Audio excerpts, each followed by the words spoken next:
Die Programmierung ist in der Z21-App stark vereinfacht und sehr übersichtlich dargestellt. In diesem Video werden wir genauer auf die Funktionen der CV-Programmierung eingehen. Unter den Menükategorien Log-Programmiergleis und Log-POM ist es möglich, mit einem einfachen Klick automatisch die wichtigsten CVs für das Fahrverhalten auslesen zu lassen.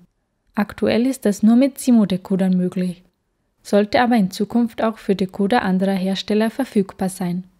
Für alle anderen Decoder verwenden Sie bitte den Menüpunkt Manuell.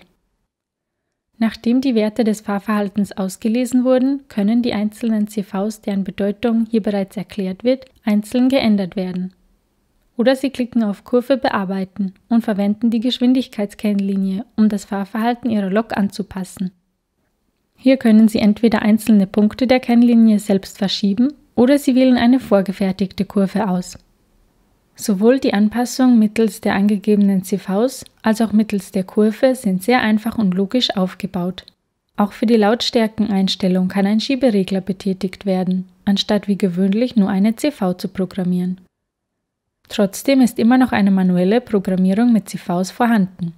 Diese ist wieder untergliedert in POM, Programmiergleis, Adresse programmieren, auch lange Adressen, Loconet und es existiert ein eigener Menüpunkt, um die Lok zurückzusetzen.